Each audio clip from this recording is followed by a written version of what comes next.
tower of motor and metal decay. Don't you hang your head in your greeniest way. Take another breath and then slowly move up on your way. Hello and herzlich willkommen zum Auf Die Fresse, the WXW review podcast in English. I'm in Hamilton. Happy New Year, joined by Mike Kilby. Mike, how's it going? Hello, Happy New Year. It's good to be back in the saddle. We're on the road to 16 carat. It's of course less than about a month and a half, isn't it? So that's If you go into that newly announced show, it's 6 weeks today as we record, which exactly. Time is absolutely roaring. Yeah, it's good. It'll be there before we know it. But this episode we're going to be going a little bit over what's been released this year and a quick skim through 2025. WXW, we're 3 weeks into the year. They've had one full show. We've got Back to Roots, obviously, this Saturday. But they've done 3 shows, so something's been released off all of them so far.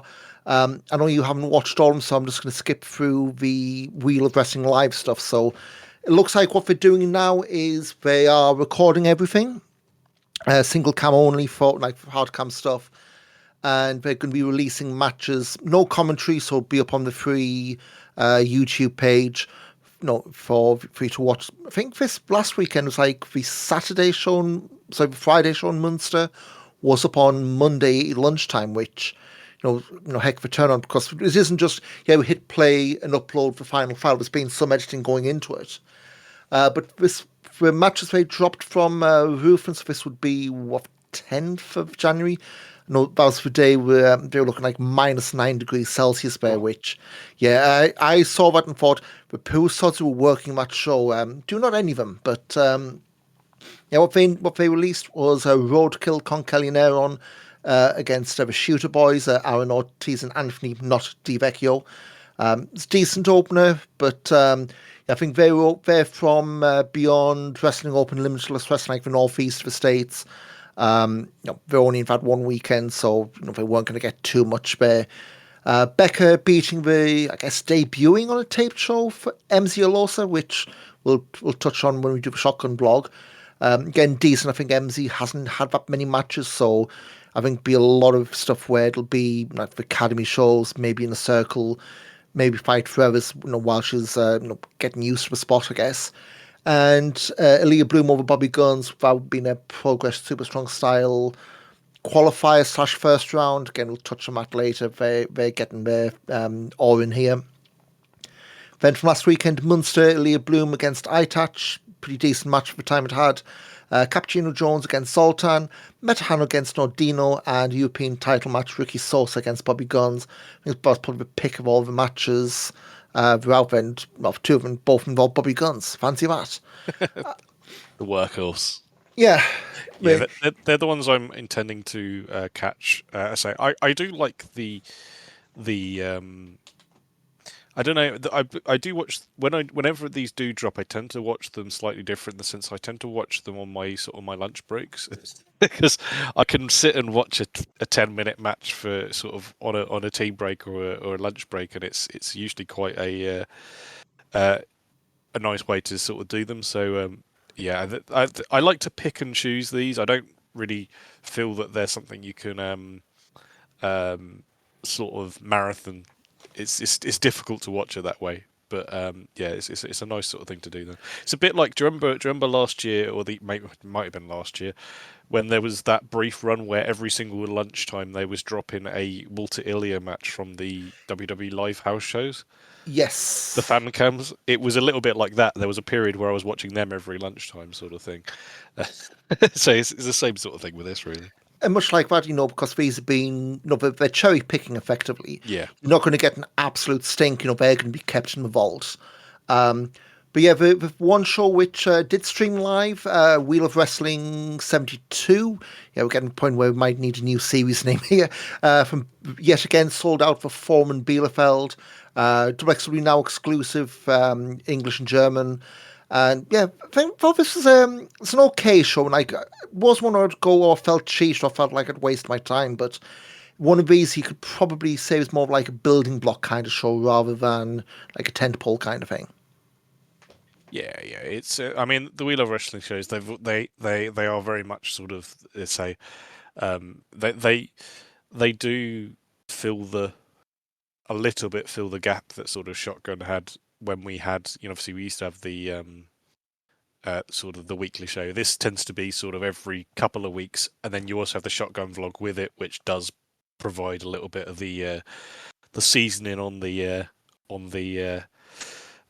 over the matches. So like, yeah, I do like this format, and say this was um, not a bad show, but yeah, but we'll go through it in a minute.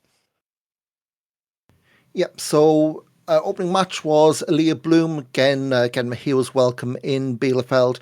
I think it's also going to be a smart move, and even if we get to the spot where he's champion and he's on these shows, him opening up these Bielefeld shows always seem to be like a really bright spot, just because, as you say, the crowd love him. Anything he does, he gets a good response for. He was up against, I say debutant. I noticed on the English feed, and I don't know if that's one you were watching. Met was a bit weird in the timeline, so I guess he was always constant of it's their debut because I guess at that point they didn't know what they were releasing from the night before. But yeah, it was like, oh, it's their debut, but you know, it wasn't. I guess you know what I mean. Like they were talking about it's the first time. Yeah, it's the first time we've seen him in WXW ring, but it just felt a bit weird. Like, oh, it's his debut, but at the same point, WXW social media released was it BK and Della Envy walking into the Rüthen and Münster the day before. So it's like, I get what you mean. I get where you're coming from here, but it's also a bit, bit confusing if you're the kind of fan who watches every single thing we put out or follows them on social media. It's a nitpick, and God knows I love a nitpick. Yeah. But yeah, as an opener, pretty good. It wasn't Bloom steamrolling BK. I think I've seen Westbrook. He years back when he was like starting out in action. I want to say it was Eric Royal he was teaming with, but I know that's like a million gimmicks or a million teams ago. I think most recently he was in Deadlock before that wrapped up. So he has got some cachet, from watchers of a certain vintage, I guess. I thought this is perfectly fine for an opener, especially because Bielefeld. I'd be stunned if it was double digits people who'd even heard of him, let alone seen him before. Yeah, I think that's a fair assessment. I think it was. Do we know if he's here sort of long term or? I believe he's on the shows this weekend, and spoiler, we'll get there. His match with Zoltan has, I guess, retroactively been turned into a carrot qualifier. But I don't think he's been announced. I mean, the problem is with the WXW lineup right now. We'll see, catch us at the end. Like, you've got Back to the Roots this weekend. Then there's only 2 heat shows. Then Road 16 Cow Gold in Leipzig. Then Hamburg's like it's not as packed as it was for the anniversary tour last year. Like after this weekend, you've got 2 weeks off, then a show, a week, then a show, then Carrot. So if he's over, I would imagine he'd be taking bookings elsewhere. I haven't seen names mentioned elsewhere, so I would imagine this weekend will be the last. I mean, no, I certainly don't follow him on Twitter, so I'm just going to quickly have a look now. But in terms of future shots, yeah, I would say for now this is probably going to be his last shot of WXW, and whether he comes back from Carrot depends on this weekend. Yeah, exactly. But anyway, I think sort of as an opening, what I did quite like about it, and I think it was sort of played about with in the Shotgun vlog, was it did take a lot of work for Ilya to sort of get around him, in the sense of it wasn't an easy win. When you have somebody come in who's maybe not not an established star, you usually expect maybe them to not necessarily roll over, but it wasn't an easy win for him, was it? No, and again, it's the whole thing. If this is him, one weekend or a couple of weekends and done, that's it. But it's the kind of thing we've seen. Was it with, Ryan Clancy, for instance? Had a first, a run where a lot of the stuff wasn't taped, and it's like the second, third, fourth run where it really clicks. And just found his Twitter page. He's booked for a company called Retinal Wrestling in the States at the end of the month. So, yeah, if he's back over, it'll be like there and back. But Yeah. yeah, this is pretty much him done this weekend. Next up, again, these Bielefeld sort of slash Wheel of Wrestling shows, you tend to get a lot of like not full card, shall we say? So, if you're looking out for the matches, when you see, Bobby Con Kelly, what the hell's Roadkill doing? Con Kelly against Bobby Guns. I think this was, I'd say, generously one-way traffic for the most part. God bless him, but I think Roadkill have got their spot in this company, and it sure as heck ain't going to be, beating people like Bobby Guns anytime soon. Yeah, it's well, like you say, there's a lot of people I think in a bit of a holding pattern really until Carrot isn't there. But like you say, the Guns had sort of, uh, in a way, actually, he had probably the more high profile matches on the sort of the, I'm not going to say throwaway shows, but the ones which weren't live streamed, didn't they? Like his import, like Bloom and Sosa were actually probably more that would have probably been more valuable on this show, really, wouldn't it? I think as well with with these, you're kind of looking at like WXW's got the regular names and faces. They've got the guys who who they're pushing, who they're keeping warm, for want of a better expression. And you've got guys who, it's almost like, back in the old days where you had, the enhancement guys who would face each other on the local shows, would have to get a win. But you put them against a name, it's not, oh, I'll give you a big boot and you're done. But have something in them. But in terms of, not being there yet, I think that's pretty much where Aaron, he's on, I know say it's only been a few years, but in terms of like main roster stuff, I think probably count on like your hands and your hands and feet, like how many matches he's had in the main roster, and with Con as well. I know he's done stuff with Alan beforehand, but again, when you pair to that level, that you kind of share each other's records, for one better word. And again, it's that whole thing. If you have a tag guy who's suddenly thrown into a singles match, you're up against it to begin with. But fine for what it was. Next, we had Ella Envy against Stephanie Mays. Jay Neo. Envy won in that freeway. Again, this one was fine. I just felt it was one of those you could tell they weren't used to working a multi-person match. Like there's bits where I think Ella spent a lot of time out the ring because, quote, wasn't her time. But it just felt by the end they were, going so for people to get in spots, or get in position to, do whatever. And I don't know. It's a match. I was doing two things. It was, keeping the Maze Neo story, which kind of been trundling on from last year, but also Ella Envy being the new import with Jay Neo. I mean, does she like anyone? But that seems to be, she's got an axe to grind against anyone these days, and it kind of worked. But at the same point, it did slow the match down a fair amount. Yeah, I think there was it felt more of a sort of opportunity to just really keep Maze and Nero bubbling along. Envy kind of sort of capitalizing on their feud really to sneak a win was kind of thing, and then it also does sort of promote. It goes quite well into back to the roots, where they'll be able to run that run the match up and say there probably will be some interference from Nero in that match, I presume. If there isn't, I'd eat my hat. But next up, we had the Grind non-title match beating. We have to say this name out full. 10 out of 10 next level. They're doing this as a rib, I know, but I thought the match was fine for what it was. I mean, the thing is, you've got the Grind, they've got the Greedy Souls this weekend, so you knew it wasn't going to be a title match. You kind of knew they weren't going to be slipping up already with this. I'm a little bit worried about the Shotgun vlog and the stuff beforehand. The long game does seem to be them and Gojira again, which Like I don't Two know best teams though. the two best teams, but at times it does feel like they're the only teams that they have taken seriously.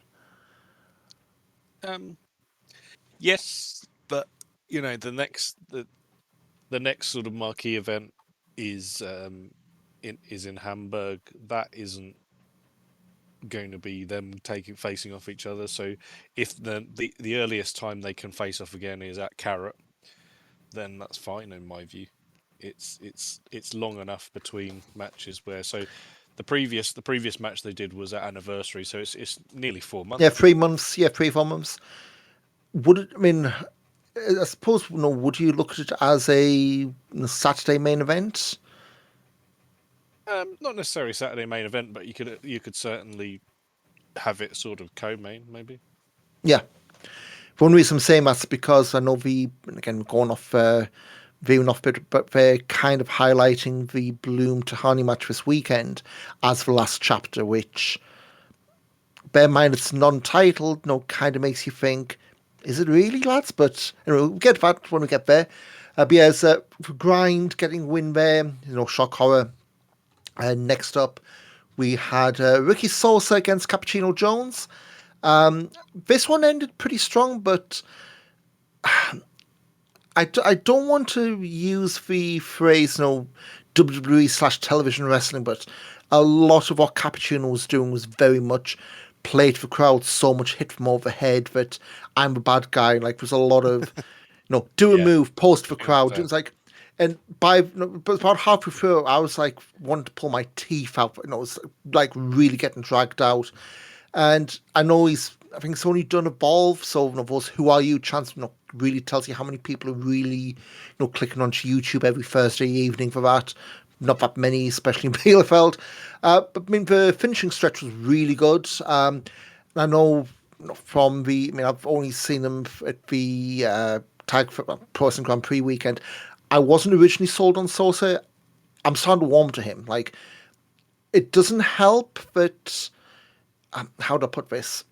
It doesn't help that it can be taken as he's being put in a position where the spotlight's on him, and then you have to think like you haven't convinced me you're new, that you not earned the spot, but you convinced me of you brand new, and we got it's the whole thing of like what for called these like a psyop for called where you've got people like pushing you up, but with not being able to see anything why. Like it's the whole show don't tell kind of thing, I guess what I'm trying to say. And I'm now actually starting to see rather than be told that he's pretty good. I mean, if you think, I feel Sosa.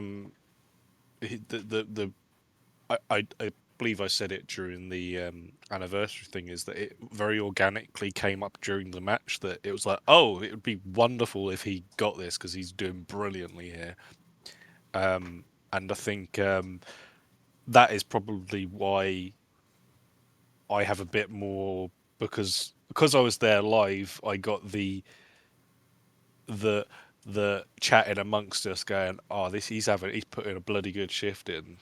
But he's never going to win. Oh my god, he won! Like, I think we got it a little bit earlier simply because I think we had that in-person moment, if that makes sense. yeah. I mean, again, into WXW, not had that many matches that's made tape. Like, was it the one Extreme Wrestling Party that wasn't really helped by it being like 1 a.m. I don't think anybody was really in the mood then.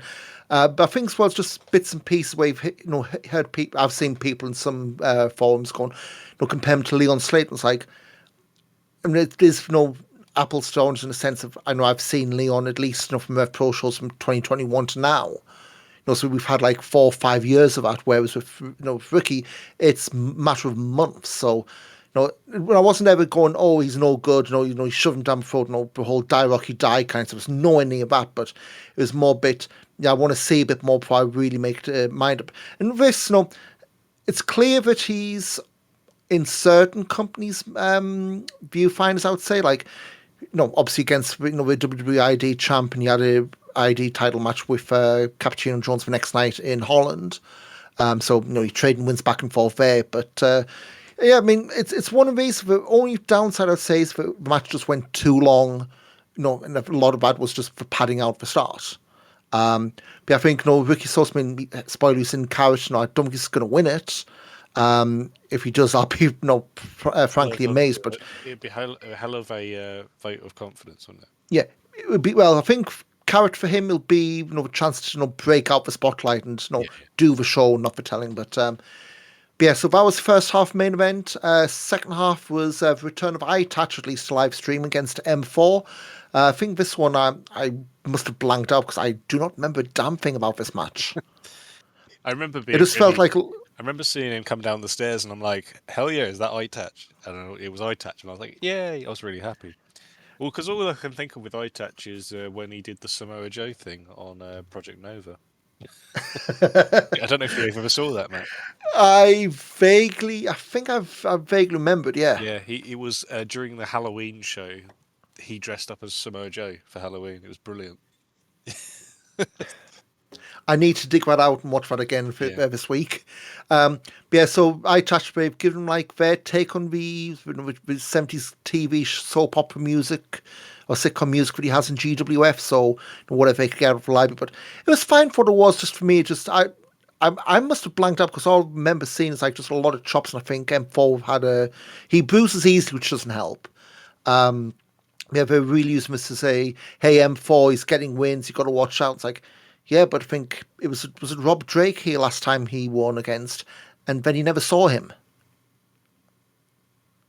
Like it feels like he's one of those guys who will give a win to, and then you need a search party for. So if it's something where this is the start, we'll see. I think they gave him slightly different music this time, so we're not doing the the in between the Swole Patrol gimmick kind of thing.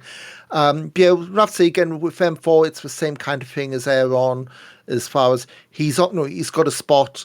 If you're going to push him higher match, you really need to show and be consistent, rather than just one match every quarter, I guess. Next up, we had, I guess, debuting on stream, CSI. So because no video board in Bielefeld, but there is in Munster. Nordino had a match there, and CSI apparently stands for Collegamento Siciliano Infernale, and I've butchered that, or the Hellish Sicilian Connection. Okay, cool. They're, I don't know, they're the, what was it? It wasn't the FBI. What wasn't the it hell's certified Italian? Something? Yeah, the CIA, the Certified Italian Alliance, that was the Extreme Wrestling Party where he got blistered to pieces. So yeah, they're keeping those up. There's Luca De Leone and Nordino. They're taking on Planet Gojira. You can probably guess the way this goes. What we'll say is CSI, they are looking to be like the comedy stew, just one better word. Like they're not there just to be tackling dummies and beating. They're doing all the typical bad guy tricks. But at the same point, it's at this point in their careers, it's also we're trying them out, but we don't know how to do them properly, and we're getting beaten because we don't know how to do them properly. So that kind of stuff, I guess. But it works for the level of action. Again, this is like day one, at least in terms of matches on stream. Perfectly fine. And again, for former champions Gojira, it was only ever going to be one-way traffic. One thing I did note, they tried planting I thought it was like a metal straw. It was like, must have been a bit of pipe work to try and, distract referee even for cheap shot. And it just didn't work. But yeah, as I say, fine for what it was. And it's introducing a new team, however low down the totem pole may be. Yeah, I think, when you... For everything, maybe, and let's say, like, you do need sort of the somewhat stoogey teams like you had well, not necessarily stoogey because that's maybe not right, but you had Rotten Frot for a while who were comedic. But the same kind of thing. Yeah, it was the same sort of thing, because for as much as maybe Bellamy and Duke could probably be the team that loses all the time, they're not likable by any stretch of the imagination, whereas I can imagine these guys losing all the time but eventually getting quite a good reaction. Oh God, give them screen time over Carrot. They're going to get cult status. I mean, no, not all over the place, but in the Shotgun vlog today, came out today, I we're very like just starting between Italian and German because Yeah. some of that felt very pigeon Italian to me. But Luca De Leone is from Germany.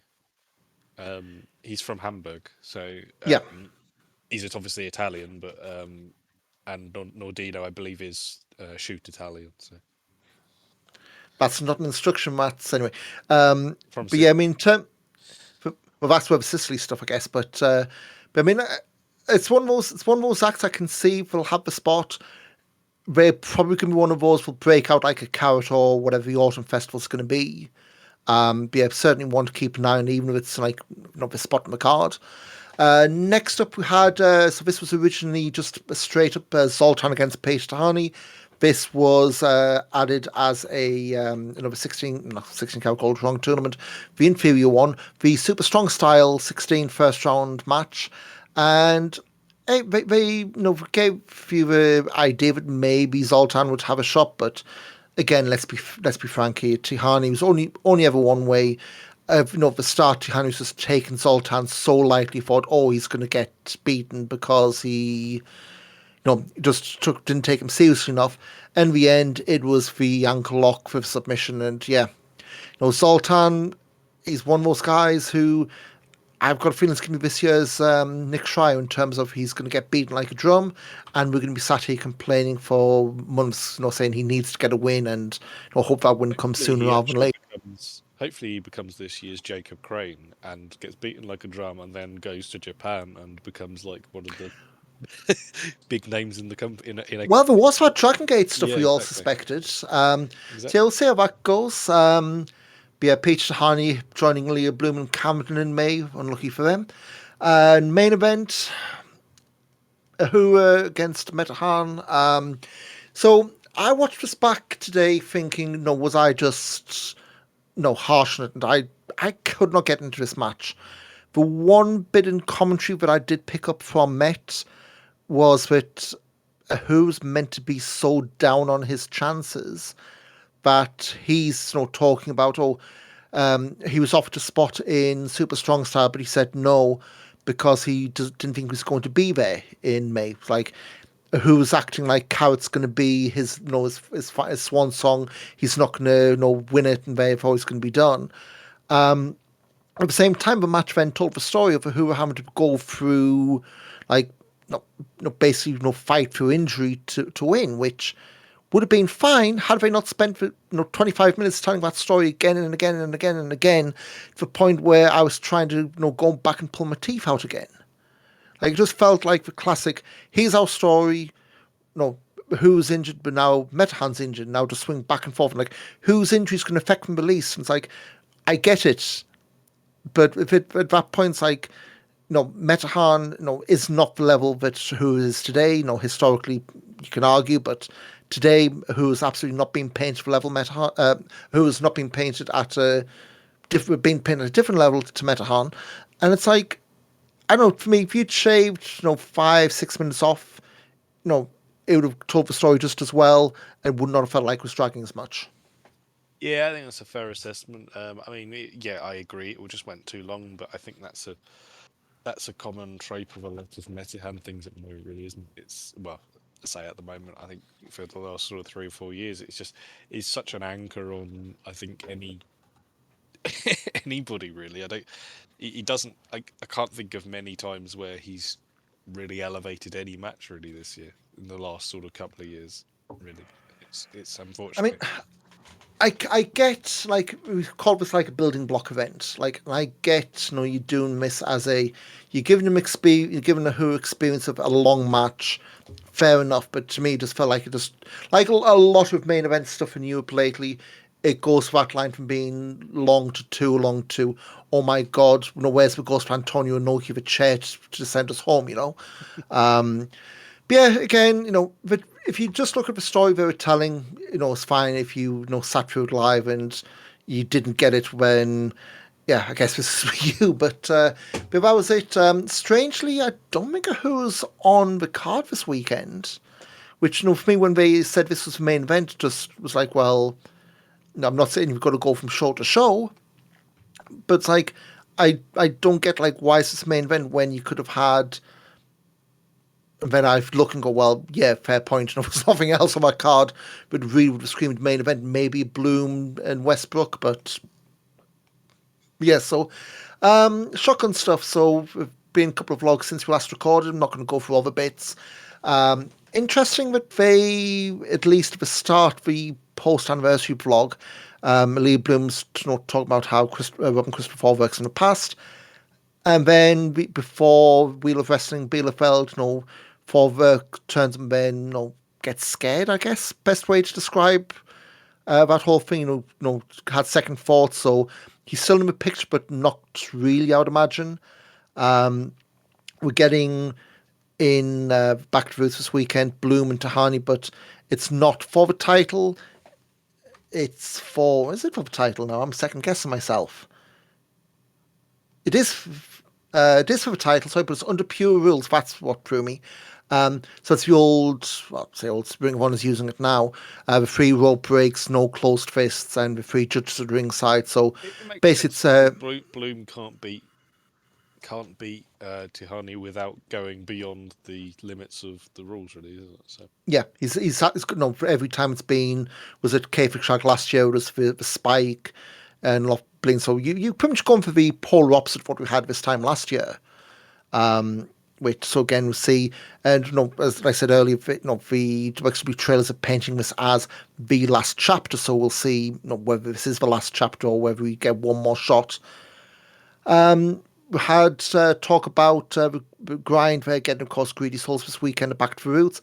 And Plankagew not happy that the grind have got the match at Dead in Hamburg. They're taking on Los Tranquilos de Japón, Bushi and Naito, which, there's a different team. And I would not be surprised if they do a title change, just based on, I know Naito's now in Noah with Bushi. But that's hardly full-time schedule. We're not doing all the shows. So, I mean, even just like a, short swing from carrot to shortcuts, you're getting, the name on the roll call, I guess. If I still, suppose if they still maintain those. the argument is that it's the we were saying really there's only two teams to taken seriously. Well, if there's only two teams taken seriously, is there much point for the tag team belts? Well, we do the same for women's belt. Take it out for a bit and see. Next, we have, I guess, KXS Fair Hall was the menu stayed for water. I forget the German name, but they're starting to get a bit antsy at each other because they're in a bit of a losing streak. Tisha's complained with Moodle's not taking stuff serious. Well, yeah, you did do that battle up in Berlin, was it last weekend, for GWF. Axeman saying, well, you've got to qualify for Carrot. I just have to say I'm in. And of course, Axeman got added to Carrot. Mudo is in the Road to 16 Carat Gold stuff in Leipzig next month, so I guess, based on who's in there, I can see Mudo not being in there, and that's where we start seeing the breakup of KXS. Jay Neal talking up MZ Alossa and Ella Envy. Guess a bit for note, MZ straight out of the WXW Academy, and apparently first woman they've trained from scratch there. When we mentioned, you brought up Killer Kelly, but she'd done stuff in Portugal beforehand, so I guess a bit for a trailblazer for the Academy, at least in terms of coming in, I guess, from scratch. I haven't seen anything before, but then going straight on to the main roster shows. Yeah, it's sort of as the first. I mean, I can't think of any others there have been, really, is there? I mean, You could make an argument for Kelly, maybe, but that's... We had Peter Tahani basically emptying Leah Bloom's gear bag into a bin, replacing it with a sarcastic signed photograph of himself, who then been the voice of reason when Bloom went absolutely mental, finding his gear in the bin. And it's weird because we're now going from Bloom and Who being at each other's throats and all sarcastic and all that. Now Who being the voice of reason, almost like a comradeship kind of thing. I think that they do have a lot of. Well, I think as we sort of said over the year, the previous year, like they are effectively two sides of the same coin, aren't they? Ilya has to try every single fibre of his body and come up short, whereas Ahura seemingly isn't trying hard enough, and doesn't and still, he gets probably closer than Ahura, than Bloom does. Now it's almost like now Ahura is taking things seriously. He's able to. He sees the impact that him taking it seriously is having on him. So he maybe needs. That's why I feel like it's a little bit like a brotherhood sort of going on, where he's thinking, well, if I can change my ways, so can Ilya. And thankfully, Elia's avoiding the whole Frank Grimes moment of that comparison. But so yeah, so that's two, I guess, the main takeaways from two lots of vlogs. A bunch of stuff came out over Christmas. So we've got a bunch more names to count: Axel Tischer, Ricky Sosa, and Thomas Shire. So that takes up to 12. February 8th in Leipzig, Godfrey Road 16 Carat Gold Tournament. The two semi-finals are Fast Time Mudo against Alex Duke, Dieter Schwarz against Johnny Rancid, and then the final for the one spot there. Mentioned that the BK Westbrook Sultan match this weekend is for Spotted Cow, so that'll take us to 14. 2 spots left. No Manders yet, which is very surprising. Like, I know it's not always written that last year's winner gets back in, but he's certainly like the most conspicuous by his absence naming out the field so far. Yeah, I think it is a sort of surprise maybe, but I think even if he isn't in the tournament, I think there's a very good chance he could be around. Alternate four-way? Well, just be No, I around kid, in I general. kid. But Yeah. A couple more names for Ambition. Of course, it's not a tournament, so it'll be a lot of one-off matches. Fast Time Mudo, Axel Tischer, Chris Ridgway, and Kanji, which that one took me by surprise. I know there's been a few people clamouring for her to get booked in, I guess, outside of Britain, so there you go. Also over Card Weekend, the Independent Wrestling Summit. Of course, we've had a few names and I think one match so far. 2 more promotions are taking part. New Wave out of Newport, South Wales. Training school Brendan White has more than a hand in. I went to They're one of going their to be shows involved. last year. Yeah, there you go. One I always mean to keep going to see, but they tend to on a Friday, and it, not very compatible with working in London. Let's put it like that. I went because I was working in Cardiff. Well, it's on the doorstep. Why not? Another promotion getting involved. Never heard of this slot before. Rev Pro. Yeah. Now, what I will say is, and I'm not the only one who's noticed this, Rev Pro have not mentioned this at all. Like, Debex retweeted that out at the start of the year, and it's not been mentioned by Rev Pro on the shows. We haven't retweeted, so I don't know if this is them like tempering our expectations, knowing we're going to get. I don't know if Progress sent Danny Black and Spike Gervais, so I don't know what David Francisco and Danny Black, is that what they're preparing us for? But it does seem weird how, the lack of acknowledgement, but again, there's reasons, but so yeah, right now we're looking at We're shocked that Rev Pro are having a social media howler. I mean, they do like 100 videos a month from YouTube. Surely one of the shorts could have been that, but nevertheless. New Wave and Rev Pro, they've been joined by CBW from Mexico, Fury from Stuttgart and West Coast Pro.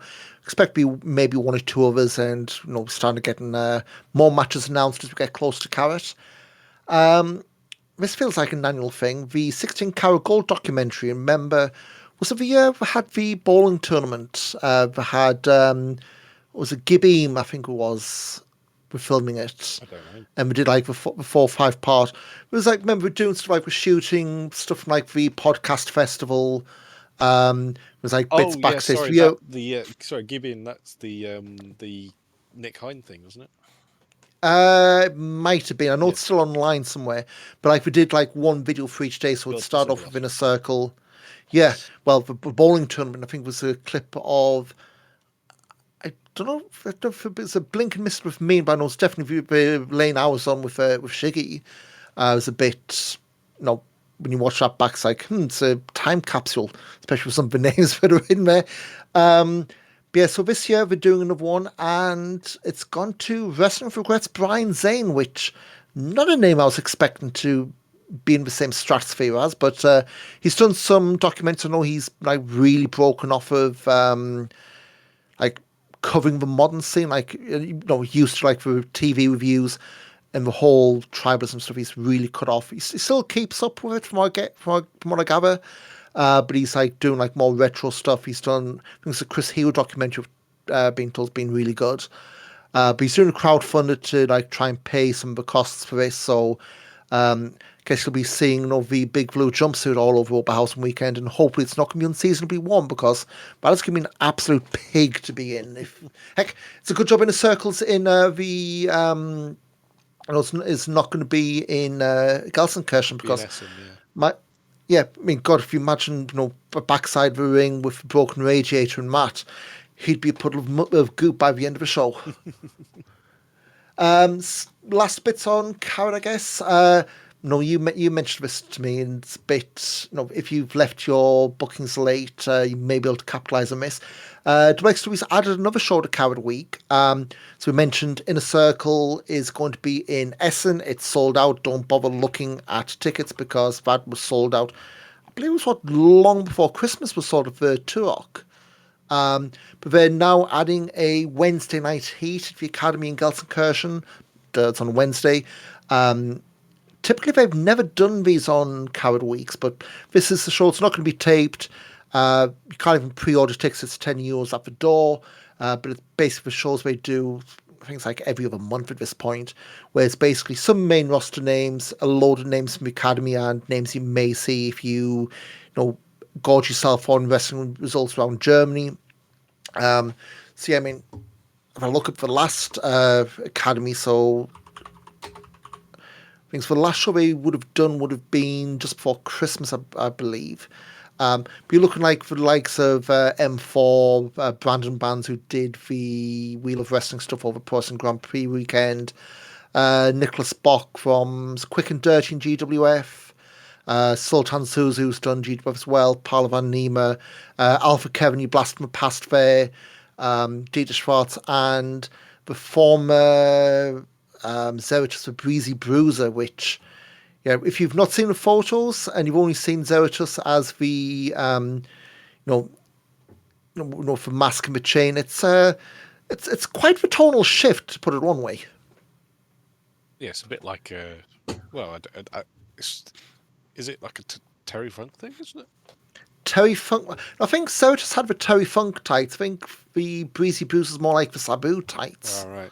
Okay. I've not seen any of his matches as Breezy, but maybe March might be the change. But so if you're over in Germany early, or if you haven't booked, Heat at the Academy in Gelsenkirchen on Wednesday night, that's available. In a Circle with Turok and Essen Thursday sold out. Then you've also got Friday, Saturday, Sunday with Carrot. I guess worth pointing out as well, if you haven't got your Carrot tickets, the passes are now standing only. All the seating's gone. If you want a festival or tournament pass, I believe if you want to get the obviously marquee shows, there's plenty of seating there. I mean, I think those is going to be for those. But if you're looking at like the main Carrot shows, I think when I looked early in the week, night 2 and 3 was all standing room only. And as of now, you've only got like 3 tickets left to sit on Friday night. So it is going to be busy for at least the evening shows, which is always way for Coward weekends. Of course, we touched upon the Progress Strong Style stuff. So we've done 2 matches. Basically, what Progress are doing, they're doing a men and women's tournament. And because they've only got 2 shows, because they're a shell of what they used to be, they're not going to be doing 2 16-person tournaments over one weekend. They're basically going to do with 2 8-person tournaments. So basically, around your qualifying matches are going to be around World Pro, not Rev Pro. Like somebody who had 2, I think Squash a Jobber in Italy's getting 1. I think Body's Oil, Banger Zone's getting 1. So they're splitting them out, but effectively it's now 2 8-person tournaments rather than ye olde Super Strong Style 16. Just even having a men and women's tournament, which I guess one final note, back to roots this weekend, not on Triller. The Wheel of Wrestling show of the weekend gone, not on Triller either. Back to roots be streaming live on independentwrestling.tv, and I think that might be one worth keeping an eye on. I know there's been a lot, I mean, it feels like ever since they joined Triller, there's been conjecture about Triller's future. yeah, the fact that I think the last Wheel of Wrestling Bielefeld was on delay. This one hasn't been uploaded yet.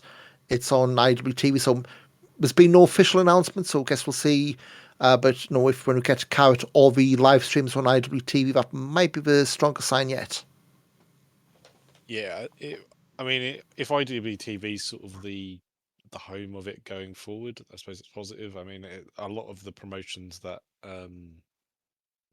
because a lot of the back catalogue had been on there, hadn't it? So WXW's back catalogue hadn't really been part of what they've done by As in, like IWTV. the back catalogue from the past year. Oh yeah, they've slowly been backfilling, yeah, but it's nowhere near, and I don't think it ever will be as in depth as what's on WXW now. Sure. It is worth noting, guess tangentially linked to streaming. The old high spot service is going away next month. So this is another debate for another time, but they were probably the biggest loser, Pivot Share, going away, because that massive catalogue they had, which had like random German wrestling promotion shows and promotions that are long since dead. The whole thing with Pivot shows, you'd upload to them, it'd be in their network, and then you could loan or share your content with the streaming platforms. Like during COVID, Progress. Like OTT was on there, was on the WXW Now for a while for the same reason, wasn't it? Yeah. Yeah. It was the same thing like during COVID. I think Progress had, I remember, Good Wrestling out of Wolverton and a few other promotions, all of them on Pivot Share, because I believe it was just something straightforward as tick a box. Yeah, your content's now part of our VOD, and you'll get, I guess, some residuals, pennies on the dollar, I'd imagine. But high spots, with biggest losers of Pivot Share going under, they did spin up like a new, I believe it's a Vimeo powered service like what Rev Pro and OTT now have these days. But they never got the back catalogue back. I mean, heck, a lot of those promotions don't exist anymore, and getting hold of, is it lost footage or just mislaid footage? That's up for debate. But without the the years of old PWG footage, without the years of whichever they were able to get and grandfather in, they were just left with what was available now. I think when I looked at their live stream stuff, you were getting maybe one live stream a month, and especially with like WrestleMania weekends not being anywhere close to what they were, even 7 years ago. They're pretty much dying on the vine. So high spots, at least in the form it is now, as the streaming platform is going, if it comes back, I guess we'll see. But it has meant a lot of promotions that did used to stream.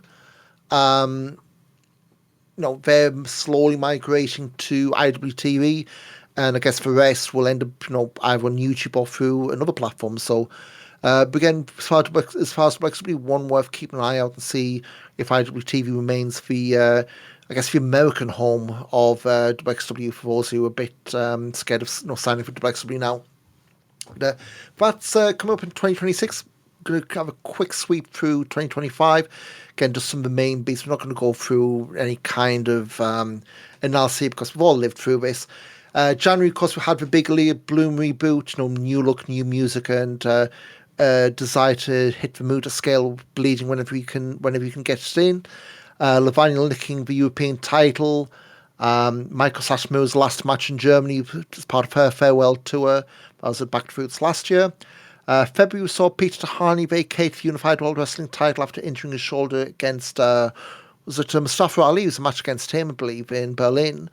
It was like a week or two before Carrot. We ended up with Leah Bloom, who would have been challenging Tahani, taking on the win of 16 Carrot Gold for the title at a time to be determined. Bobby Guns won the road to Carrot tournament in Bielefeld, so he got in Carrot last year. Some good stuff with Lawrence Holman and Planet Gojira against Big Bucks and High Form Limited. Again, playing off the old Amboss stuff, which still is seeming way to this day. Dead End, Oscar finally got his main event. And then, remember, they teased us with a dusty finish with Big Bucks beating Youngblood for tag belts, only to restart the match and everyone went home happy. But I remember being on the verge of having an aneurysm about when they were playing that one out. Yeah, I wasn't happy about it. Mike Fecker retained the European title, although not having the belt. Had beat Huruford in Hamburg. Only thing I remember there was the Levaniel delivery service and protein powder ending up in the crowd. Accidentally on purpose, depending how you want to take it. And the thing from Like, Dead End he very much was, went, "Oh no!" as soon as he did it, didn't he? yeah. Yeah, because always the beauty in combat, the ringside photographer, she took a fair amount of it into the camera. Luckily not into, but like, caught in the crossfire, so to speak. The other main thing, Stephanie Mays beating Bobby Guns in a hair match, which gave us Suzuki Gun. And who knows if we get that over Cowd Weekend. Of course, March was 16 Karat Gold Month. Amanda's winning it, beating Who in the final in, I guess, a term which, I guess solidified a Who's rise to the top of the card, you'd say. Big Bucks won the tag titles in a four-way TLC match. Mike D squashed Levaniel, and that's the last we've seen of him for the time being. Levaniel, that is. Shotgun Bonanza, hey, remember that? That was so it was like the old, Survivor Series Ultimate Survivor thing. Everyone had a match, and the winners got into a big elimination match at the end for the Shotgun belt. Anita Vaughan lost to Joseph Fennick Jr. in the end. Thomas Shire won Ambition, and then later in the month we had Youngblood turning heel to wrap up their time in WXW. So yeah, I think that was a weird one because I remember they were doing the whole, selling off their merchant carrot, and then they kept going. Then all of a sudden they were just rug pulled, for one better word. Like it was almost like they were starting a big heel, and it's like, nope, you're done. You're off to New Zealand for a bit. Yeah, and well, it did pay off for them, I suppose. Oh yeah, yeah. I mean, Oscar is looking a lot like a modern day Berlin these days in New Japan, but maybe it's for sunglasses. But April, Amanda's beat Leah Bloom to win the vacant title in Frankfurt. Hector won the shotgun belt from Joseph Fennick Jr.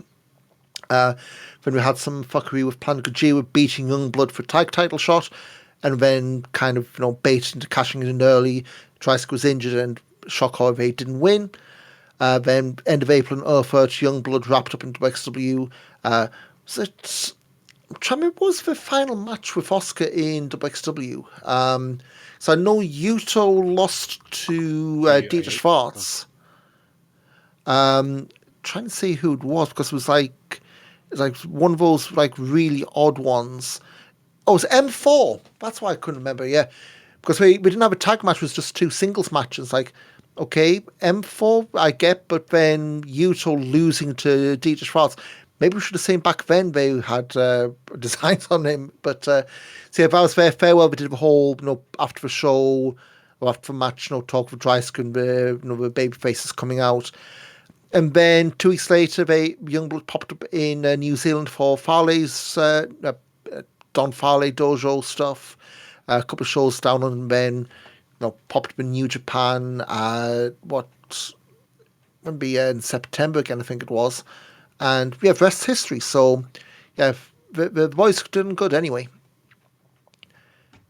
In May, we had fun in Hamburg with Masato Tanaka back, beating Rob Dryskin main event in Extreme Rules match.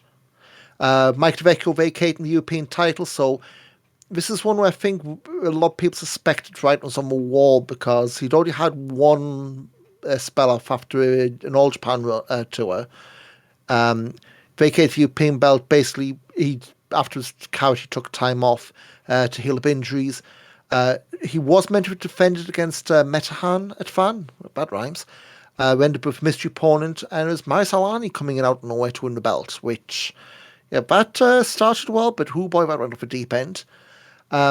Speaking of injuries, Alex Duke had to take time off a shoulder injury. They just had Anil Marek replace him with Norman House's tag champions.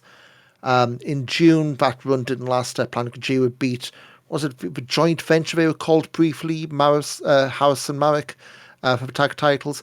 Then we had Leah Bloom against Amanda's a fantastic Texas F match at Drive of Champions. Of course, Amanda's standing tall at the end there. July in Frankfurt, Bloom and Ahura back at it again in a dog collar submission match. I mean, I know we've both done our Voice of Wrestling top 10 stuff, and I believe we'll touch on that when the final poll comes out. In mine, I purposely kept WXW heavy. A lot of Ahura and a lot of Bloom in that list, and mostly against each other.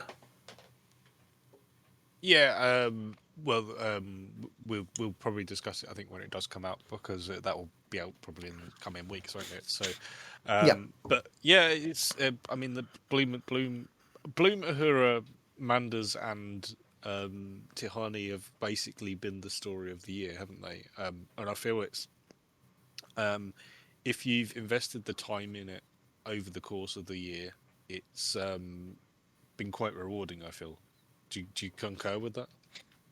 Yeah, I mean it's not been like a typical short run. It's been, I mean, you call it almost like a generational rivalry, Yeah. and it's paid off. And who knows how long it's going to be? I mean, I don't want to do all the Andy Coulter support. Appreciate what you have while it's here, because who knows?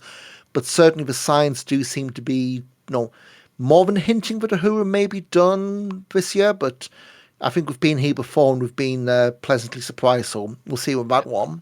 All I would say is that the people that are who are involved in the storyline, and I am keeping Manders actually in this as well, because I don't necessarily think the story's over with him either.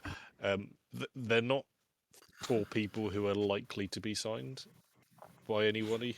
I don't really see that. Um, Certainly not Tihan, WWE. yeah, I mean Manders, yes, maybe there's a little bit to be said for Manders, but um, like you know, Tihani has the protection of being sort of signed to WXW. Um, Likewise, Bloom and Ahura, as wild and exciting as they both are, they're not. I don't really see them being the sort of people who would be appealing in that sense. We've got NXT Europe coming. No, I think. I mean, again, we did just see WWE. We took Mike DeVecco. We took, what's his new name now, Elio Lafleur, and we took some guys off the, Nathan Angel, who, if you just watch Progress and Rev Pro, you would never have seen hide and hair of. Obviously with Cesaro as well. So they have been picking names off that aren't the obvious ones, but yes, certainly. I would be very much surprised if any of those four ended up, WWE, Evolve, NXT, whatever, fold they get would be put into. But certainly, I mean, obviously Bloom's had tryouts, and there's been no secret made of that. But I would be very much surprised if he's the one who goes, certainly in the short term. Yeah, So again, after Doug Collar match, we had Shortcut for Top. We had virtually a do-over from last year's 2024 Shortcut for Top, beg your pardon. Peach Tahani coming back from injury. They really did the angle, wasn't just he's out at number first to win by default. But yes, he won Shortcut for Top back-to-back years. Ahura, another crack for the title, or another crack at Manders this time for the title, and again, another defeat. Big story out of August though was Dennis Dolnick faking out retirement and restarting the whole feud with Hector, which I'll be paying off this weekend. Protestant Grand Prix was in September. That was the latest idea for the autumn weekender. 3 tournaments in 1 week. Sapphire Reed winning with Femme Fatale, beating Anita Vaughan in the finals. Greedy Souls winning the tag tournaments, beating the Grind in the finals. And of course, them two again, Who and Aaliyah in the finals of Koenig to Catcher. I think I put that down as my match for year, but again, just again another chapter in a feud. I can see us in a few years going back and saying, yeah, a lot of people just slept on this. And hey, if it's on IWTV, hopefully more people will go back and see it now while we've got a chance to join in. Of course, the other thing out the weekend was Dennis Stolnick beating Hector to win the Shotgun Belt on the Wheel of Wrestling portion of the weekend. October, we had the 25th anniversary tour starting. But I guess the main story coming out was Maris Alani getting shit canned. Let's just say social media posts didn't exactly portray anyone in a good light, least of all him. And they took the European belt off him. I haven't noticed he is working again. yeah, he Saw his name pop on Cage Match. Although I don't know if you've noticed this again. There's been the episode of Detours. He's popped up in, what the hell is this promotion? Styrian Wrestling Revolution in Austria. Totally, That's Awesome Wrestling. I think those were his first bookings, but I could have sworn he popped up. Tish's promotion. That'd be why. Yeah. I could have sworn I saw his name pop up in Unlimited. the only reason I say I can't say yes or no is because if you're looking on Cage Match, you won't because Unlimited removed themselves from Cage Match. that'd be why they've disappeared. Yeah, but yes, he is working Unlimited as well. Okay, that is, I guess what the kids would say, a choice. Like, just remove yourself from the biggest database. But hey, I'm not going to be crying any tears over that for them. For people who are fans of Unlimited aren't probably that bothered. Yeah. November, of course, Greedy Souls said they'd won the Pro Wrestling Grand Prix tag team tournament. They won, then lost the tag title in space for a week, beating Planet Gajira in Leipzig, then losing them to Grind in Hamburg. Tahani successfully retained the title over Manders. That would have been in Hamburg as well.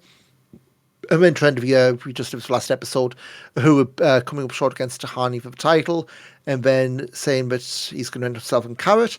If he doesn't win, whoever's beaten him retires him. So, and I guess that's the storyline we're getting going into this year's Carrot of Uhura, not really betting on himself and almost expecting himself to lose because it's gone that way in the past, but we will see.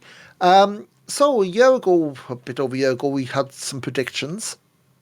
And yeah, my hit rate not particularly great. I'll start for one that I think was nailed on. High Performer Limited imploding. Yep. I'd picked Uhura to win Carrot, so close. Levine to come close, wasn't even the right ballpark for one.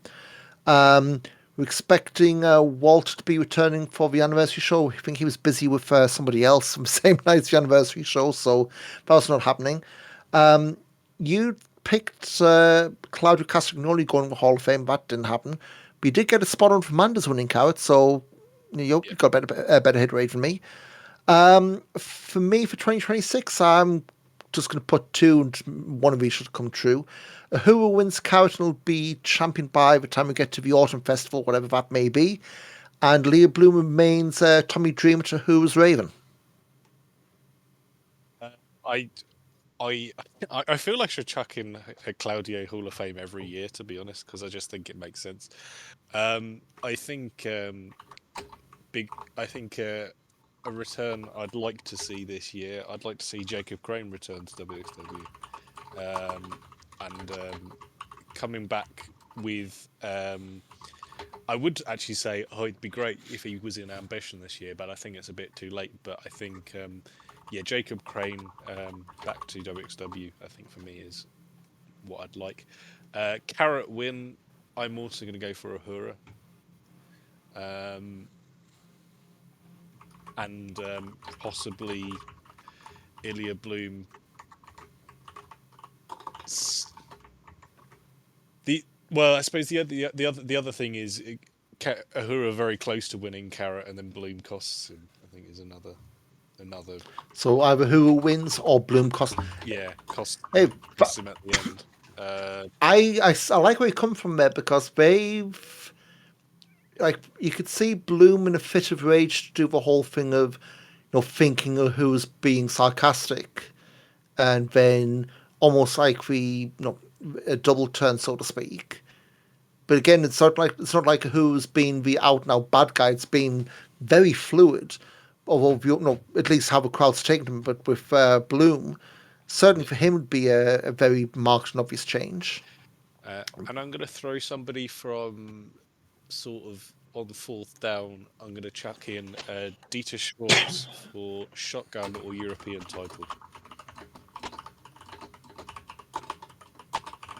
Okay, doke. We'll see which one he gets. Fourth down. That one I would not be too surprised if I'm being honest. Yeah. Anyway, when he's going not through since May, you can laugh at me in January, but well, unless it's an injury, at which point no. But yeah, so matches, best and worst matches for year. So obviously we touch on the reasons why at least for best matches. I went for the Catcher final, Bloom and against Uhura. I'll go through the down ballot stuff when we do our thing, I guess, for next episode. Worst match, I had to look through, but one that just jumps out to me, Super Crazy and Dennis Dolnig. And yes, it might have been because I was in the hotel room at 2 in the morning, want to go to sleep and seeing super crazy douse cash and must in a mayonnaise. But it's like, yeah, that was like from the match I was feeling just because of what super crazy is in 2025. Yeah, I can agree with you. I think with the super crazy one, that was pretty dreadful. Yeah, Hura Bloom is my match of the year for 2025. Astronauts versus Mans and Shire was also excellent. It was excellent live, um, and an Astronauts match which kind of did go quite unseen, I think, for a lot of Astronauts fans. So, which is actually a bit of a shame. I think just in general, there was a lot of very high quality stuff on Carrot this in 25. So I think Ahura Clown, Leon Igler Blanc was very good. There was a lot of good stuff, I think, generally. Um, but yeah, I can't really disagree with you with the with Super Crazy Dennis Dullnigger. There was anything else. There wasn't a lot of. There's a match I've seen you mention on your list here: Red Scorpion versus Aaron Insane. I don't even remember that. So I think the only reason that got up there is because of the finish. yeah, I think it was Aaron Insane was like a top rope splash or something we completely whiffed and they still went ahead as the finish. yeah, Matthew Justice M4 was the typical Matthew Justice brawl, walk and brawl, except it was on this, I believe it's the same show they did Hector and Dulnig, where it's like the heated. It was one where Dulnig got put with sandwich boards, and then we did a Matthew Justice walking brawl. It's like it was okay, but it just went on way too long for what it was. I, I'm just checking to make sure if I got the show right. I It think was I know it was Wheel of Wrestling 71. That was from Wheel of Wrestling weekend. yeah. Yeah, but either way, it was just made live. It just dragged.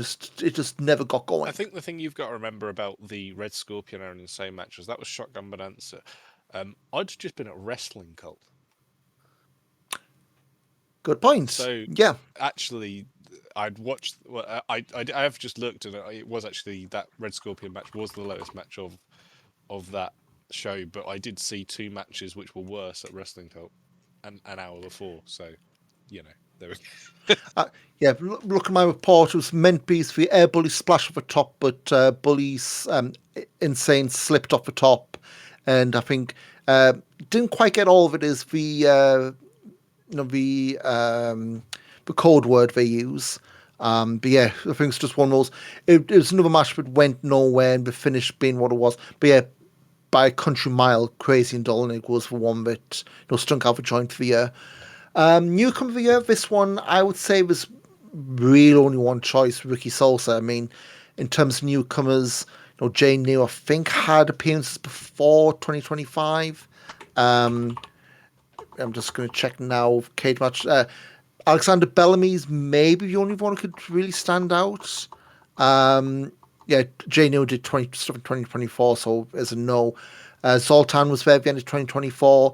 Dieter Schwartz was there in 2023, and he's been going around for a while as well. So, Ricky Sosa, I would say, not by default, but there wasn't exactly much, competition in that field again. Yeah, I mean, I think if you're being if you're being very strict with it, yeah, probably they are. I mean, the only other person I was going to sort of maybe suggest were Jones and White. Maybe I think they'd had sort of good performances when they had turned up. Likewise, Mark Empire. I think he sort of only really debuted towards the end of 24. But I would maybe say him, but that's me being. But yeah, I think probably Sosa or Zoltan are your two really. Yeah. Rest of the year, for three names we've just repeated ad nauseum this bit. Ahura, Manders, Bloom, take your pick. Manders, we had the belt took across, continents in terms of defences. Ahura's been the one who I guess has had the flashier matches, and Bloom has been the one who he's put the work in, he's bled, but hasn't quite gotten his reward. So I think you picked any one of those three, and I would Yeah, not be able to argue for you at all. yeah, So, happy with any of those. that's it. And for me, wishes for 2026, I think at this point, we've just got to accept, we've lost, the whole, bring back shotgun. Heck, was it Frank Fairman, Disco King Frankie, basically announced earlier this year, at the end of last year, beg your pardon, but he pretty much he was stepping away from wrestling, or at least being in the business. He's just going to be there as a fan. I believe he'd been the guy who held a lot of archives. Now, I don't know if that's, well, I'm out for business, I'm deleting these. Hope not, but I think this point, the fact we went a full calendar year without anything fresh from the archives being added, kind of tells you that, we're past the point of expecting stuff like shotguns going back. I know they had said previously as well that, stuff like shotgun, they weren't even sure they'd be able to upload just because of, I'd guess for music, because like the music we had, maybe it was royalty free. It's stuff they've got permissions to use now. Would they need to or want to edit people out? And it's a whole thing of, just for work, the risk of a backlash versus what we're going to get, probably not worth it. So it's a shame, but leave memories alone. Although that being said, the fact that they've been releasing house show stuff, it would not surprise me if by the end of the year we had something, especially in the autumn tour, if they started weaving in some of these matches in shotgun vlogs. Two birds, one stone and all that. Yeah, it would be an easy way of doing it, for sure. As I say, I think the halfway house of it's almost like they've got the ingredients here, but they're not making the sandwich. Do you know what I mean? Yeah. It's almost like it's so tempting to be like, I tell you what, I'll edit them and just upload them. Mark, you've got Mike's details. Yeah. Get hold of them. I have got a master's in it, so I can do it. But But no, I mean, things as well as it's more what stories they want to tell, because if they just want to drop in a match that's his random house show match, I get you probably don't want to be that benign, but at the same point they have experienced and experimented rather with a lot of different formats. Like when we did the the Fight Forever Academy shows, that they were once just a full video of commentary, then it was matches being released every day, then it was then it was sort of a Met and Mark streams that got thrown in as. So again, it wouldn't surprise me kept evolving it, but certainly ye olde style of shotgun, much distant past. Any wishes and not predictions, but any wishes for you for this year, or just to keep on evolving?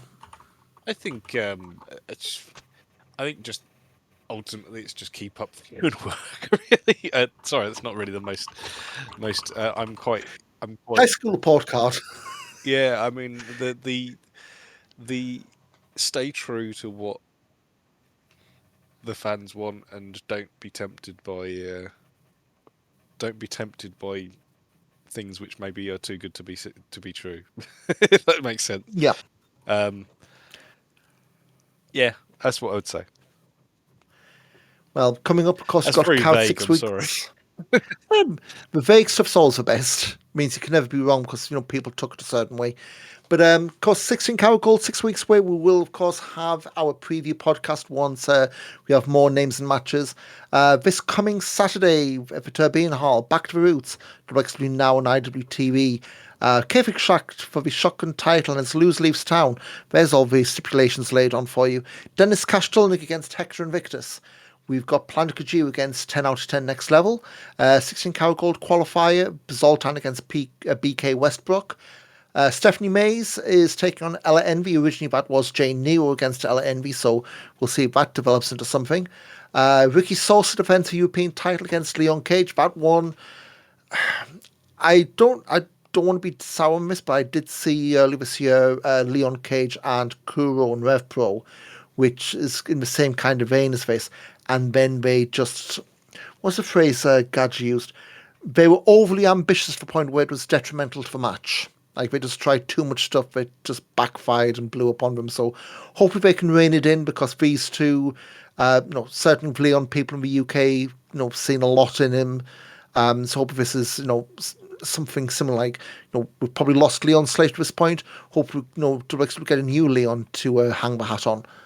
Tag titles, the Grind defending against the Greedy Souls, and I guess was originally meant to be in the Hamburg match before all that stuff got changed around.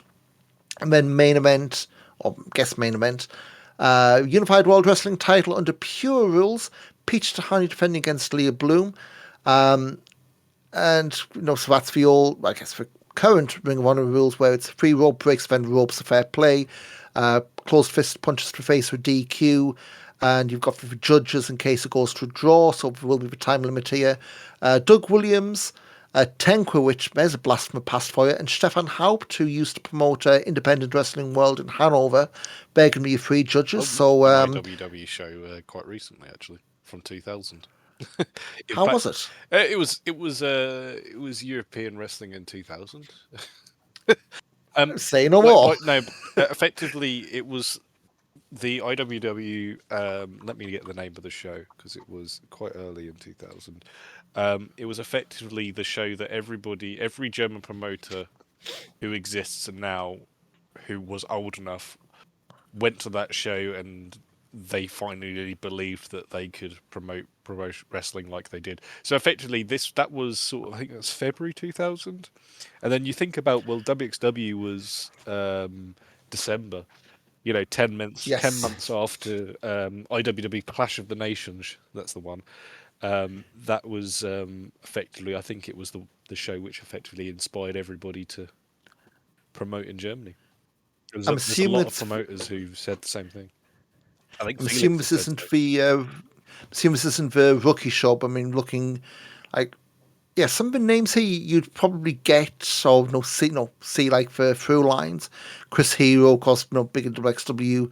Ahmed Chair, Crazy Sexy Michael, they run GWF now. Yeah. Phil Powers. Michael Kovac, promoter of is now promoter of EWA in Germany. Sorry, Ulf in Herman. Austria, sorry. Ulf Herman as well. So yeah, but I mean, I need to dig these out because if you've seen recently, there's footage out there. Yeah, there's. Looking through. Siggy the Swiss Tank. Yeah, you can probably guess who that is. And on to better promotions. Is Siggy the Swiss Tank Cockney rhyming slang? There we go. Let's not put mental images in our heads, Mike. It's late. Then after Back to Roots, we've got Hellraiser and Leipzig for Road to 16 Karat Gold, or we have so far those two semi-finals, Dieter Strauss, Johnny Rancid, Alex Duke, Fast Time Mudo, for then the final for One Spotted Carrot. 21st of February, the Marktal in Hamburg for Dead End.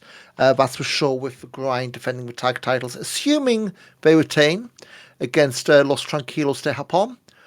And then after that, got a couple of the Wednesday night heat shows, and we're at Carrot. And yeah, that's I know there's a couple of people going who haven't been to Carrot for a while. I did update the travel guide I've got on backbodydrop.com. Basically, if you haven't been for a while, you use the buses, you want to get the Stowag app installed on your phone. The quick ticket stuff no longer exists, but we'll go for that in a lot more detail near the time. It's on the website if you search for it. But so Back to Roots this weekend. Probably catch up after the Road to 16 Karat Gold. And then look our suitcases packed and head to Dusseldorf, Cologne, or wherever the heck you go in. Yeah, it's within grabbing distance, isn't it? So. But Mike, it's been a long one. We've got a lot crammed in. But where can people find you on social media these days? If you would like to find me on social media, you can find me on everything, even Blue Sky, Twitter, Instagram, any of those things. At Mike Kilby, MikeKilby. Same here. Just search for Ian Wrestling on all the main platforms. We'll start using them again, or more than lurk on them. Again, if it's the first time listening to us, make sure to hit the subscribe button, whether it's on Spotify, whether it's on YouTube, Apple Podcasts, whatever. Search for Auf Die Fresse if you're finding us through some other means. We've got a big back catalogue going. What things? We've got episodes going back like Carrot 2020, back in like before we were Auf Die Fresse, so plenty on there to listen to. And again, thanks for listening, everyone. We'll be back in a couple of weeks looking at Back to the Roots. If you catch Thunderbucks now or IWTV, enjoy it. And yep, we'll be back to talk about it in a few weeks. Take care and shoes. Tschüss.